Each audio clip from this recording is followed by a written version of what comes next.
Hi friends, आज मैं आपको बताऊंगी योगिनी एकादशी व्रत कथा। चलिए वीडियो की शुरुआत करते हैं।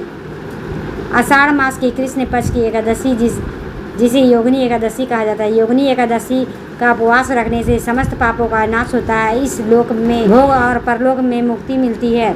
महाभारत काल की बात है। एक बार धर्मराज युधिष्ठिर ने भगवान श्री कृष्ण से कहा, हे त्रिलोकीनाथ, मैंने ज्येष्ठ माह की शुक्ल पक्ष की जो निर्जला एकादशी की वह कथा सुनी है। अब कृपया करके आषाढ़ माह के कृष्ण पक्ष की एकादशी की कथा सुनाइए। इस एकादशी में पाप तथा महात्म्य क्या है, सो मुझे विस्तार पूर्वक बताइए। श्री कृष्ण ने कहा, हे पांडुपुत्र, आषाढ़ माह के कृष्ण पक्ष की एकादशी के नाम से योगिनी एकादशी है। इसके व्रत के से सभी पाप नष्ट हो जाते हैं। इस व्रत से लोक में भोग तथा परलोक में मुक्ति देने वाला है। हे धर्मराज, यह एकादशी तीनों लोकों में प्रसिद्ध है। इसके व्रत से सभी पाप नष्ट हो जाते हैं।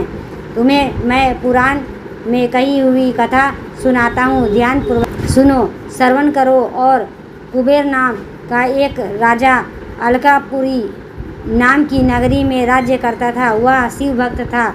उनका हेममाली नामक का एक यक्ष सेवक था जो पूजा के लिए फूल लाया करता था। हेममाली की विशालक्षी नाम की अति सुंदरी स्त्री थी। एक दिन वह मानसरोवर में पुष्प लेकर आया, किंतु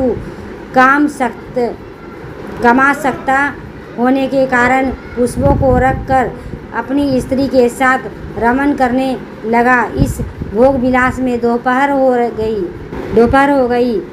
हेममाली की राह देखते देखते जब राजा कुबेर को दोपहर हो गई तो उसे क्रोधपूर्वक अपने सेवकों की आज्ञा दी कि तुम लोग जाकर पता लगाओ, हेममाली अभी तक पुष्प लेकर क्यों नहीं आया। जब सेवकों ने उसका पता लगाया तो राजा के पास जाकर बताया, हे राजन, वह हेममाली अपनी स्त्री के साथ रमन कर रहा है। इस बात को सुनकर राजा कुबेर ने हेममाली को बुलाने की आज्ञा दी। डर से कांपता हुआ हेममाली राजा के सामने उपस्थित हुआ। देखकर कुबेर की अत्यंत क्रोध आया और हेममाली के होठ फड़फड़ाने लगे। राजा ने कहा, अरे आधम, तूने मेरे परम पूजनीय देवों के देव भगवान शिवजी की अपमान किया है। मैं तुझे श्राप देता हूँ कि तू स्त्री के वियोग में तड़पे मृत्यु लोक में जाकर कोढ़ी का जीवन व्यतीत करे। कुबेर के श्राप से तत्क्षण स्वर्ग से पृथ्वी पर आ गिरा और कोढ़ी हो गया। उसकी स्त्री उसे बिछड़ गई। मृत्यु लोक में जाकर उसने अपने अनेक भयंकर कष्ट भोगे, किंतु शिव की कृपा से उसकी बुद्धि मलिन न हुई और वे पूर्व जन्म की शुद्ध रही। अनेक कष्टों से भोगता हुआ तथा अपने पूर्व जन्म के कुकर्मों को याद करता हुआ हिमालय पर्वत की तरफ चल पड़ा। चलते चलते वह मार्कंडेय ऋषि के आश्रम में जा पहुंचा। वह ऋषि अत्यंत वृद्ध और तपस्वी थे। वह दूसरे ब्रह्मा के समान प्रतीत हो रहे थे और उनका वह आश्रम ब्रह्मा की सभा में समान शोभा देता रहा था। ऋषि को देखकर हेममाली वहां गया और उन्हें प्रणाम करके उसके चरणों में गिर पड़ा। हेममाली को देखकर मार्कंडेय ऋषि ने कहा, तूने कौन से निष्कष्ट कर्म किए हैं जिससे तू कोढ़ी हुआ और भयानक कष्ट भोग रहा है। महर्षि की बात सुनकर हेममाली बोला, हे मुनि श्रेष्ठ, मैं राजा कुबेर का अनुचर था। मेरा नाम हेममाली था।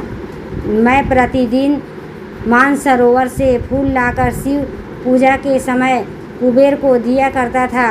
एक दिन पत्नी सहवास के सुख में फंस जाने के कारण मुझे समय का ज्ञान नहीं रहा और दोपहर तक पुष्प न पहुंचा सका। तब उन्होंने मुझे श्राप दिया कि तू स्त्री के वियोग में मृत्यु लोक में जाकर कोढ़ी बनकर दुख भोग। इस कारण मैं कोढ़ी हो गया हूँ तथा पृथ्वी पर आकर भयंकर कष्ट भोग रहा हूँ। अतः कृपा करके आप मुझे ऐसा उपाय बतलाए जिससे मेरी मुक्ति हो। मार्कंडेय ऋषि ने कहा, हे माली, तूने मेरे सुखमय सत्य वचन कहे हैं इसलिए मैं तेरे उद्धार के लिए एक व्रत बताता हूँ। यदि तू आषाढ़ माह के कृष्ण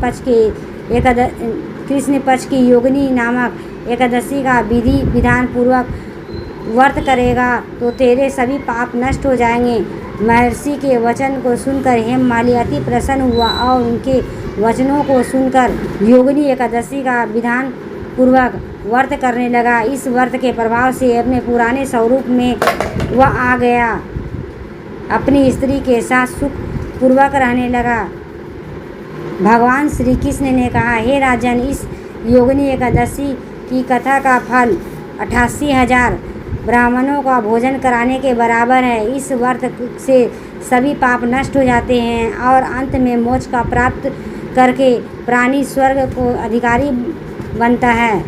दोस्तों, ये वीडियो कैसी लगी लाइक करें, सब्सक्राइब करें, बेल वाला आइकन को ऑन में प्रेस करें ताकि इसी तरह का लेटेस्ट वीडियो रोजाना में। Bye friends.